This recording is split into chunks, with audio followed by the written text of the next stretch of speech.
अस्सलाम वालेकुम डियर्स, यहाँ पर हम math class 8 exercise 1.1 question number 3 को देखेंगे।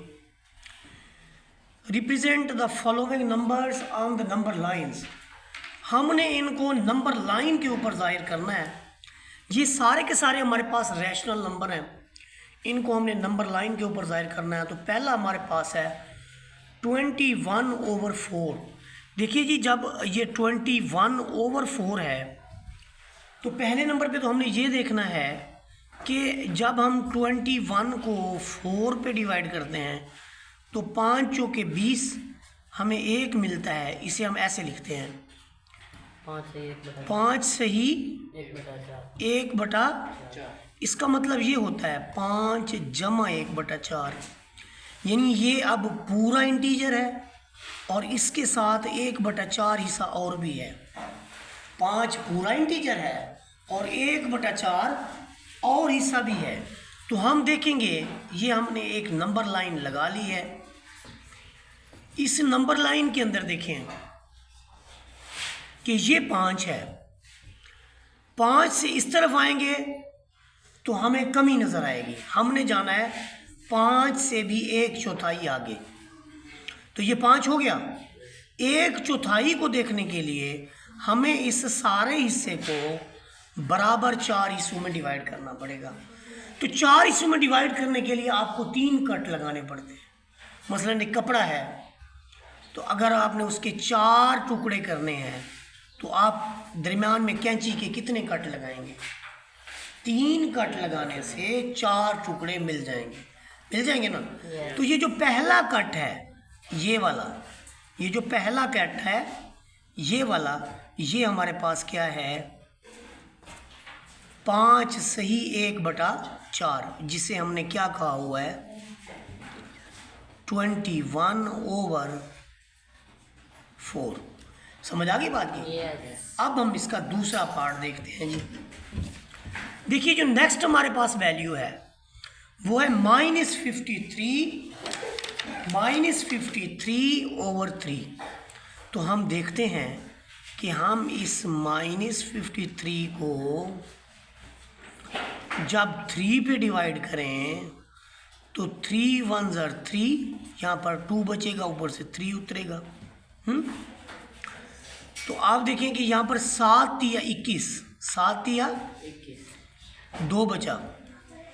अभी भी हम क्या लिखेंगे कि यहाँ पर नीचे ये चूँकि मनफी में है, मैं आपको एक चीज़ और भी बताऊँ, जब कोई रकम मनफी के अंदर होती है तो उसको हमने -18 कर देना है। ये देखें जो -53/3 है, अगर हम इसको कैलकुलेटर से देखेंगे यानी 53 डिवाइडेड बाई 3 तो हमें रिज़ल्ट मिलेगा 17 इशारिया समथिंग, यानी 17 पूरा। ये देखें बाहर एक नफ़ी लगेगी, 17 पूरा और प्लस 2/3। देखिए अगर हम नफ़ी नहीं लेते तो आपका ये क्या बना 17 पूरा 17 और 2/3, लेकिन एक तो नफ़ी तो है ना दरमियान में। ये देखिए ना बाहर नफ़ी है 17 पूरा और फिर जमा 2/3। इसका क्या मतलब है, जब नफ़ी देंगे तो नफ़ी 17 माइनस 2/3। इसका मतलब क्या है कि हमने 17 से भी पीछे जाना है। यानी ये मैं अगर कहूँ कि ये मेरा 17 है तो फिर आगे जो 2/3 है नफ़ी 2/3 वो कहाँ होगा? वो अगर 17 और नफ़ी 18, नफ़ी 17 और नफ़ी 18 को मैं बराबर 3 हिस्सों में तकसीम कर दूँ तो ये जो मेरा दूसरा हिस्सा है ये नफ़ी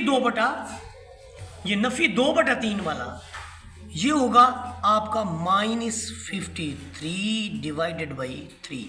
समझ आई है बात की? यानी मैंने 17 तो पूरे, उससे भी और नफ़ी 2/3, यानी उससे भी पीछे, उससे भी। तो ये नफ़ी 17 थे, ये नफ़ी 18 थे, तो 2/3 भी तो देखना था ना। ये ऐसे है रकम, ये देखें 17 जमा 2/3। फिर जब नफ़ी को अप्लाई करते हैं नफ़ी 17 नफ़ी 2/3, तो फिर ये नफ़ी 17 तो ये हो गया, आगे ये भी तो है, ये फिर तो आगे जाएगा 18 पे। 18 से 17 और नफ़ी 18 और नफ़ी 17 को 2 हिस्सों में बराबर तकसीम करें 3 हिस्सों में, तो उसमें से जो दूसरा हिस्सा होगा वो आपका होगा -2/3। तो ये आ जाएगा जी -53/3। फिर इसके बाद हमारे पास तीसरा पार्ट है, ये भी बड़ा आसान है। अब गौर कीजिए 25/2, बड़ा ही सिंपल कि यह है जी 12 सही 1/2, या दूसरे लफ्ज़ों में 12 प्लस 1/2।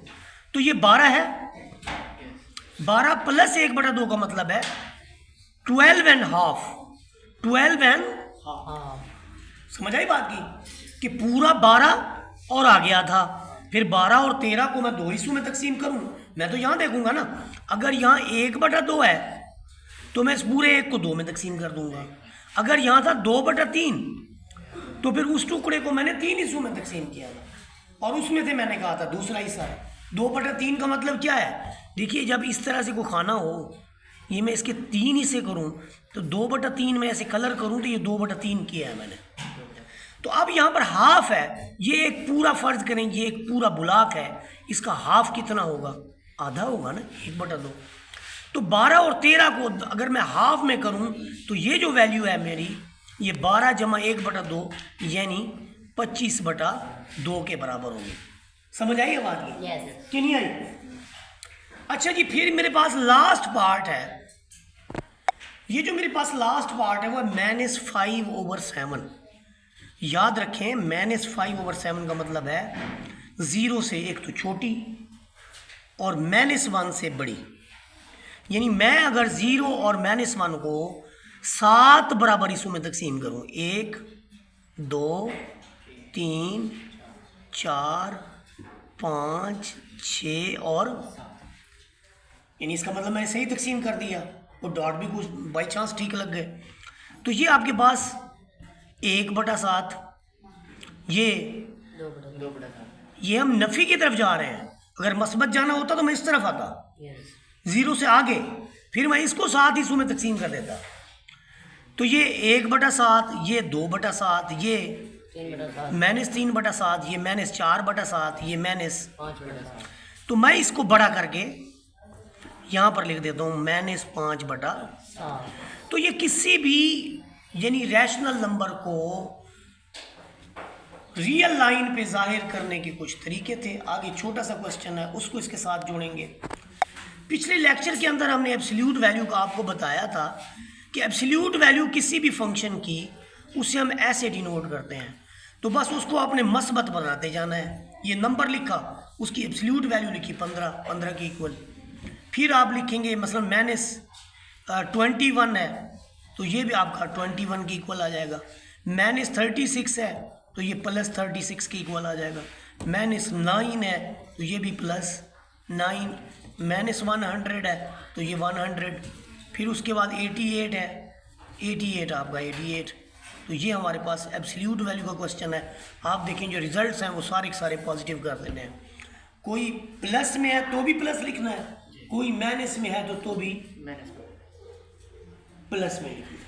ठीक है, नफ़ी वाला भी प्लस में और प्लस वाला भी प्लस में। ये एब्सोल्यूट वैल्यू है। एब्सोल्यूट वैल्यू का मतलब है कि हम ओरिजिन से कितना हिस्सा दूर गए हैं।